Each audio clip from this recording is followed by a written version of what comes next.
আল্লামা সাঈদীর যখন রিমান্ড চলছিল, ভালো করে খেয়াল করেন, আল্লামা সাঈদীর যখন রিমান্ড চলছিল, একজন হিন্দু ভদ্রলোক রিমান্ডের জন্য গিয়েছে। রিমান্ডে যে কত কষ্ট যারা গেছে তারা ছাড়া বলতে পারবে না। 1000 পাওয়ারের একটা বাল ছোট্ট ঘরের ভিতরে আল্লামা সাঈদীর মাথার পরে দিয়ে রেখেছে। আল্লামা সাঈদী বললেন, আমাকে একটু উজু করার পানি দাও। হিন্দু ভদ্রলোক উজু করার পানি দিলেন। উনি 2 রাকাত সালাতের নামাজ আদায় করলেন। 2 রাকাত নামাজ আদায় করলেন। নামাজে যেয়ে সুবহানা রাব্বিয়াল আলা বলে নিজের জীবনের সকল কৃতকর্মগুলো, ভালো মন্দ কাজগুলো মালিকের কাছে বলতেছিলেন সেজদার মাধ্যমে। আর সেজদা বান্দা যখন সেজদা করে, আল্লাহর বান্দার ভিতরে কোনো পার্থক্য থাকে না। হিন্দু ভদ্রলোক বাড়ি বরিশালে, আমি তার মুখে কথাটা শুনেছি। তিনি বলতেছেন, আমার জাতি, আমি যখন আল্লামা সাঈদীর রিমান্ডে গেলাম, যাইয়ে দেখি তিনি সেজদায় পড়ে পড়ে কার সঙ্গে যেন কথা বলতেছে। ওরা তো নামাজ বোঝে না, ওরা চিন্তা করতেছে কার সঙ্গে কথা বলতেছে। উনি ফিরে এসে নিজের রুমে বসলেন। উপরের থেকে স্বরাষ্ট্র মন্ত্রণালয় থেকে ফোন আসলো, রিমান্ডের খবর কি? স্যার, রিমান্ডে তো নেব, উনি কার সঙ্গে গল্প করতেছে। স্বরাষ্ট্রমন্ত্রী সবসময় দেখলি মনে হইতো এইটি বেশি মদখোর, বড় বড় চোখ না ভাই, বড় বড় চোখ। এই বলতে বলতেছে, আরে ও তো সাইড দেওয়ালের বন্দি, গল্প করবে কার সঙ্গে? ভাই আপনি আসেন, আপনি এসে দেখে যান উনি মাথা নিচু করে কার সঙ্গে গল্প করতেছে। আমার মন বলতেছে, উনি যেখানে সেজদাতে পড়িয়াছেন নিচে মনে হয় আর কেউ আছে, নতুবা কার সঙ্গে গল্প করতেছে। আসলে গল্পটা হচ্ছে কার সাথে? আল্লাহর সাথে।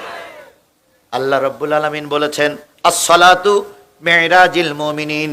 মুমিন যখন নামাজে দাঁড়িয়ে যায়, আল্লাহর সঙ্গে তার কথোপকথন হইতে থাকে। অনেকক্ষণ ধরে আল্লাহর সঙ্গে কথা বললেন।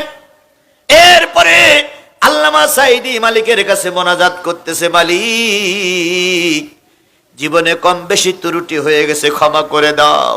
তুমি তো জানো সেই স্বাধীনতার সময় কোনো কাদামাটি আমার গায়ে লাগেনি। তুমি তো জানো কোনো হিন্দুর বাড়িতে আমি আক্রমণ করিনি। দুনিয়ার কেউ না জানলে মালিক তুমি জানো। এই বরিশালের হিন্দু ভদ্রলোক আবার গেছে, যাইয়ে দেখে এবার কাঁদতেছে। স্বরাষ্ট্র মন্ত্রণালয় থেকে ফোন দিল, কি খবর? কয় স্যার, এখন দেখতেছি 2 চোখের পানি ফেলায় কাঁদতেছে, কান্না শেষ হোক। কান্না শেষ হতে দেরি হচ্ছে, উনি আবার ফিরে আসছেন। উনি বলতেছেন, তৃতীয়বার যাইয়ে দেখি আল্লামা সাঈদী যে ঘরে শুয়ে আছে, ওই ঘরের ডাইন দেওয়ালের গায়ে 2 খানা পা, আর বাম দেওয়ালের মাথায় মাথা, আর 2 খানা হাত পড়ে আছে। 5 হাত 3.5 হাত মানুষ, 10 হাত লম্বা হয়ে গেছে।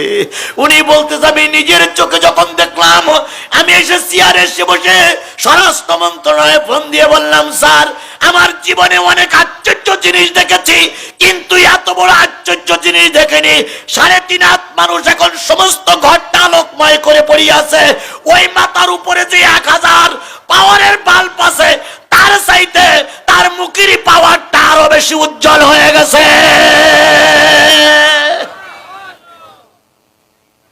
সুতরাং আমার চাকরি থাক আর যাক, আমি ওনার কোনো রিমান্ড নিতে পারবো না। আর একটু জোরে বলা যাবে না সুবহানাল্লাহ? এটা একজন হিন্দু ভদ্রলোক বুঝেছিল, কিন্তু মুসলমানের বাচ্চারা বুঝিনি।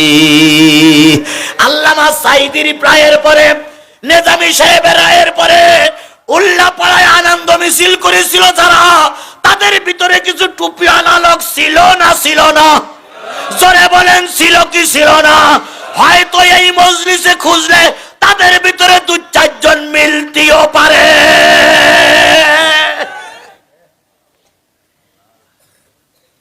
এই আনন্দ মিছিলে 2-4 জন টুপিওয়ালা এখানেও আছে। সেদিন কি বলেছিল আল্লাহ মাওলানা সাঈদী, তুই রাজাকার, তুই রাজাকার।